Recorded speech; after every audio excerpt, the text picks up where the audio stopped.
এখন আমাকে যদি আজকে ইসকন হত্যা করে তাহলে ইসকনের নাম নেওয়া যাবে না কেন? সাম্প্রদায়িক দাঙ্গা বাজবে। তো আমি কার নাম নিব আপনি আমাকে বলেন। আমার সমস্যাটা তো ওই জায়গায়।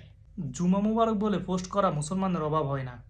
আর সেই জুমার বয়ান দেওয়ার কারণে আমাদের যখন একজন খতিবকে গুম করা হয়, সেই ভাইরা একটা প্রতিবাদী পোস্ট করতে পারে না। আজকে উগ্র হিন্দুত্ববাদী ইসকন সংগঠন আমাদের মুসলমান বোনদেরকে যেভাবে তারা টার্গেট করে করে ধর্ষণের মিশনে নেমেছে, সেটা নিয়ে যখন সতর্ক করা হলো, গাজীপুরে যে মুসলিম বোনকে ধর্ষণ করা হলো প্রি প্ল্যানিংভাবে, এবং সেটা ধামাচাপা যে দেওয়ার যে চেষ্টা করা হচ্ছে, সেটা নিয়ে জুমার খুতবাতে বয়ান দেওয়ার কারণে তাকে আজকে গুম করা হলো। তারা বলছে গুম করে তাকে হত্যা করবে, এবং আজকে গুম করছে প্রায় 24 ঘন্টা হয়ে গেল।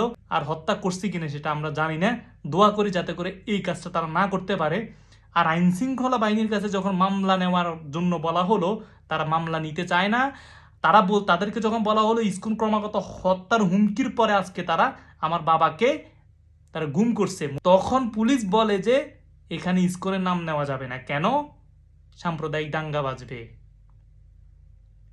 এখানে আনসারুল্লাহ সংগঠনের নাম করে, যেটার কুসমিনকালে কেউ জানেই না, এমন কোনো সংগঠনের নামও শুনে নাই, সেই সংগঠনের ট্যাগ লাগিয়ে আলেমদেরকে বছরের পর বছর, যুগের পর যুগ আটকিয়ে সেখানে নির্যাতন করা যায়। সেই দেশে যখন আমাকে যদি আজকে ইসকন হত্যা করে তাহলে ইসকনের নাম নেওয়া যাবে না কেন? সাম্প্রদায়িক দাঙ্গা বাজবে। তো আমি কার নাম নিব আপনি আমাকে বলেন। আমার সমস্যাটা তো ওই জায়গায়। সপ্তাহে একদিন জুমার নামাজ পড়ে 10 বার পোস্ট করেন জুমা মুবারক লেগে, আমার ধর্ষিতা বোনকে নিয়ে একটা পোস্ট করতে আপনার কষ্ট হয়। আপনাকে কি দোষ দিব? আলেম ওলামারা তো এটা এটা নিয়ে বড় বড় চুপ থাকে। তারাও সাম্প্রদায়িক দাঙ্গা চায় না, তারা সম্প্রীতি চায়।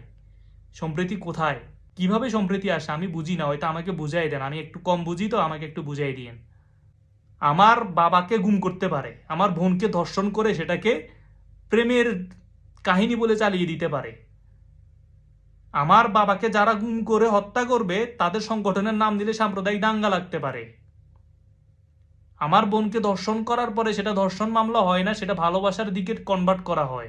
আমার বোনকে ধর্ষণ করার পরে ধর্ষকের সাথে পুলিশ গায়ে হাতে হাত মিলিয়ে হাসতে হাসতে আদালতে প্রেরণ করার মতো লোককে আমরা দেখি। কারণ আমাকে একটু বুঝাই দিয়েন, আমি একটু কম বুঝি তো ভাই, আমাকে একটু বুঝাই দিয়েন। একটা সংখ্যাগরিষ্ঠ 95% মুসলমান দেশে তাকে, একটা মুসলিম বোনকে গাঁজা সেবন করিয়ে, নেশা সেবন করিয়ে তাকে ধর্ষণ করা হয়। দর্শক আদালতে হাসতে হাসতে উঠে। এই হাসি কোথায় থেকে পায় একটু এখনো বুঝেন না?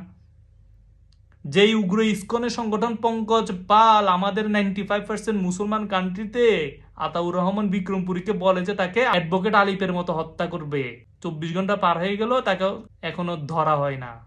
আমি বুঝি না, আপনি তো সাম্প্রদায়িক দাঙ্গা চান না। দাঙ্গা তো লেগে যাবে, সাম্প্রদায়িক দাঙ্গা আপনি চান না, কিন্তু তাহলে কি আপনি ওই সমস্ত উগ্রবাদীদের কাছে আপনি শাসিত হতে চান? সেটাও একটু ক্লিয়ার করা দরকার। নাকি 2-4টা ভোট ওদেরও দরকার আছে? বড় বড় রাজনৈতিক দলগুলা এটা নিয়ে চুপ কেন? তাদের ভোটের প্রয়োজন। ইসকন নিয়ে কথা বলতে পারবে না। নিজের রাগ ধরে রাখার মতো না, শুধু বলবো ঘুম থেকে একটু উঠুন। প্রতিবাদের ভাষা আমার নাই, অনেক প্রতিবাদ করছি। অনতি বিলম্বে এই উগ্র জঙ্গি সংগঠনকে নিষিদ্ধ ঘোষণা করা চাই আমরা।